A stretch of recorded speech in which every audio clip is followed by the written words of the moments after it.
Once upon a time, a very vain old woman lived in a cottage that was full of mirrors. You might ask why it was full of mirrors, but this reason belonged to the old woman alone. The old woman would stare at herself in the mirrors for hours and hours for days on end. Her vainness and greediness took a turn for the worse, and she ended up locking herself away in the house full of mirrors. The old woman was living in the content with her mirrors until the villagers broke into her house to free the vain woman. She then ran into the mirrors to escape the cruel villagers and locked her away for eternity. As years passed, people have sought out the house and bought it, but not without a price to pay, the homage of the old woman. This daunting story is about a very perfect girl that moved into the cursed house and changed her life forever. Let us begin the story. Rosie Baker had the most perfect life, as many people would describe it. She was very pretty by most standards, had two loving parents that worked in the medical field, and had the most loyal dog in the world. It was not until her parents decided to move into the big city and into a cottage into the countryside that the family's lives would change. To Rosie, this came as a surprise, since her parents had claimed to love the big city and its people. But this was excellent news to her, and thought about all the things she would explore at the house with her dog Dahlia. Rosie was sad, though, and she had to leave her friends and her city life, but was ready for a new adventure.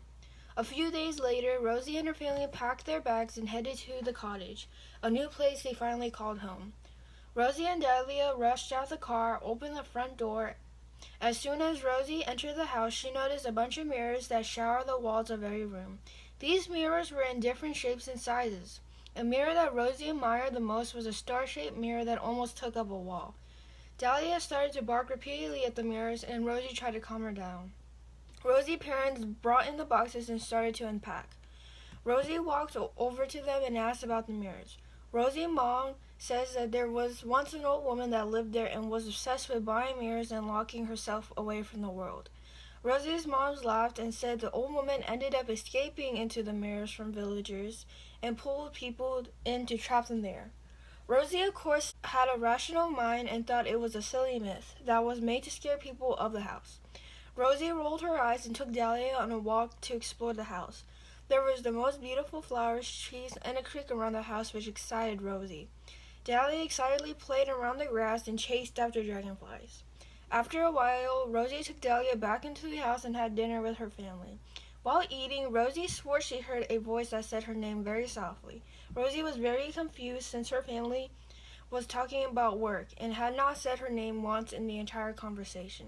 Rosie just thinks she is imagining things and goes to bed with Dahlia sleeping on the floor next to her bed. In Rosie's room, there were more mirrors than any other room in the house. Rosie loved her room, though. It was a good size with a big closet and room for her things. She had decided that there were too many mirrors. Her father helped her take them down and put them in the attic. But she loved her favorite mirror. On the star mirror, she noticed that there were the initials MHE engraved on the bottom right-hand corner, which she thought was weird because it belonged to someone, and she didn't understand why they would leave this beautiful mirror there. She ate dinner and went to bed ready for the next day. Rosie went to let Dahlia out, but she started barking and ran out the door, and Rosie could not get her to come back into the house. As she got ready for her day to go to the market with her mom, she noticed that in the star mirror her reflection was distorted a bit, which made her upset, and her face was almost blurred out. Dahlia finally came back into the house. Rosie saw that Dahlia had gotten into something, and Dahlia's leg was bleeding. The family saw that there was thorns, as if she had ran through a rose garden.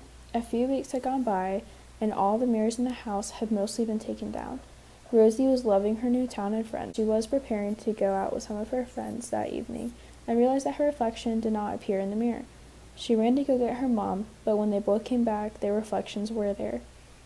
Her mom thought that she was just anxious about meeting with her new friends. Just as her mom was walking out the door, Dahlia started barking at the mirror, and Rosie thought she saw a shadow of a face that was old, and heard a new name saying Mildred.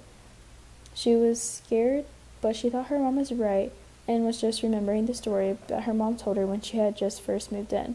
She also remembered that the old woman's name was Mildred Everett Hinton, and thought it was all in her head and a coincidence. She was walking down the hallway and saw something that was not there before, a mirror that had her initials, RBG. Instinctively, Rosie went up to the mirror with her initials and she noticed that she couldn't see her reflection. She thought this was odd because this was the only mirror like this. She went up very close to see what was going on with this mirror. Then all of a sudden, the old woman Mildred pulled Rosie into the mirror. Rosie was so scared that Mildred was going to kill her or torture her. Rosie was trying so hard to try to get out of the mirror, but she noticed that the mirror had some kind of force field that only the old woman could travel through.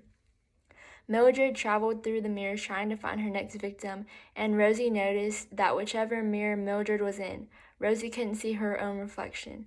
Rosie was crying for a long time because she realized that she was going to be stuck in the mirror forever. She then asked Mildred why she pulled her into the mirror. Mildred harshly said to Rosie that she had the perfect family and her life is so good, and Mildred never had that life, so she thought that if she pulled Rosie into the mirror, she could take away some of that perfection for herself, like the greedy woman she is. After a while, Dahlia, Rosie's dog, noticed that Rosie was missing, and she found out that there was a rose near the mirror that had Rosie's initials on it. Dahlia noticed this clue and started barking at the mirrors to get the parents' attention. The parents didn't find anything unusual about this, so Dahlia realized she had to try harder to help save Rosie.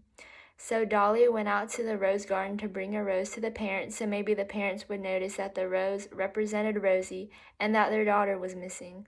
Dahlia thought there was something unusual about the rose garden, and then she realized that the roses had grown twice their size. Dahlia had a suspicion that this represented Rosie's disappearance. She then picked up a rose with her mouth and ran to bring it to Rosie's parents. Dahlia ran as fast as she could to bring the rose to Rosie's parents, who were sitting at the kitchen table working on their computers. She placed the slobbery rose onto Rose's mother's lap, but she had no idea why Dahlia had done this and grabbed her by the collar to put her outside for ruining the roses. Dahlia was fighting back and she was using all of her strength to stay in the house. But the mother was too strong. Just before she could get Dahlia outside, Rosie's father asked the mother if she had seen Rosie, since he never saw her leave to meet with her friends. This concerned the mother, since she had not seen Rosie leave either, and they both went to Rosie's room to check on her. Rosie's parents started walking to Rosie's room with Dahlia trailing behind them. Rosie's parents were calling out for Rosie, but there was no response. Rosie could see her parents on the other side of the small mirror, and she started hitting the mirror as hard as she could. She hit it so hard that it left a small crack at the bottom of it. When this happened, Mildred ran over to her and ripped her away from the mirror. This was difficult, though, since Rosie was fighting back hard. She then threw Rosie on the floor and walked over to the mirror and started mending the crack. Dahlia started barking viciously at the star-shaped mirror hanging on the wall.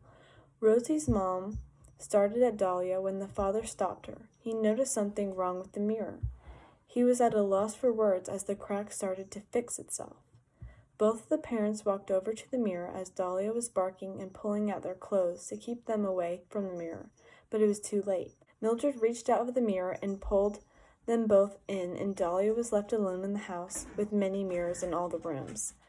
She sat staring at the mirror, crying every day, hoping Rosie and her parents would come back. One day, when she was sitting in front of the mirror, she heard something outside. A perfect family with their bags of clothes coming towards the house ready for their new life. A perfect family with the intentions of living in a beautiful house surrounded by beautiful flowers. A perfect family who will not be leaving. A perfect family who will become Mildred's next victims.